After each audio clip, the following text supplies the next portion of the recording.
irgi įmanoma, kaip ir Moldovai. Veliulio geras perdavimas.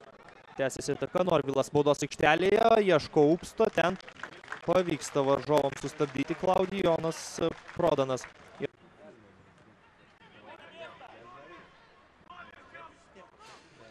Greitas Jurija Mirza. Čia šansas smūgiuoti į vartus ir įvartis visiškai iš niekur. Pirmasis įvartis krenta į Lietuvos vartus ir vėl tas pats Nikolaja Milenkianų baudęs mūsiškius Tiraspolyje. Moldovoje baudžia juos dabar ir Vilniuje. Nikolaja Milenkianų ir Moldovos komandos puolėjas nuginkluoja Igną Plūką smūgiu į apatinį vartų kampą. Taigi sužaidus 31 minutę išsiveržė į B apmaudūną, bet mūsų komanda nebejo.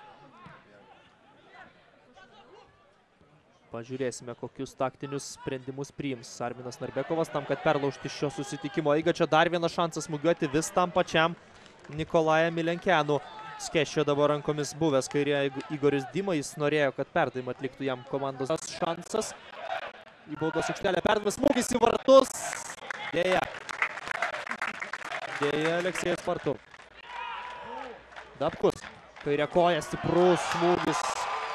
Turėtų virštas skrieja kamuolys ir atlikti perdavimą ir pačiam toliau verštis. Čia labai gražus varžovų žaidimo epizodas. Ar bus smūgis į vartus? Smūgis į vartus yra ir yra antrasis įvartis. Igoris Dima. Antrą kartą šiandien nuginkluojamas Ignas Plūkas ir vėl tas pats futbolininkas, kuris mušė ir praėjusiose rungtynėse. Pažiūrėkime, kaip dabar puikiai atlikinėdami perdavimus vienu lietimu surengė kontrataką. Nuostabus perdavimas, reikia mušti įvartį. Dovydas Norvilas visiškai greta virpsto. Puikia ataka, gražu buvo žiūrėti. Lukis Elevskių kontrataka. Igoris Dima 1-1 Aurimų Vilkaičių, smūgis dešinė koja ir trečiasis įvartis 3-0. Štai taip, mielieji. Namuose laimėję 3-0 Moldovos futbolininkai, atrodo padarys tą patį ir Lietuvos sostinėje. Tai taip triumfuoja visa Moldovos jaunimo rinktinė, laistosi vandeniu.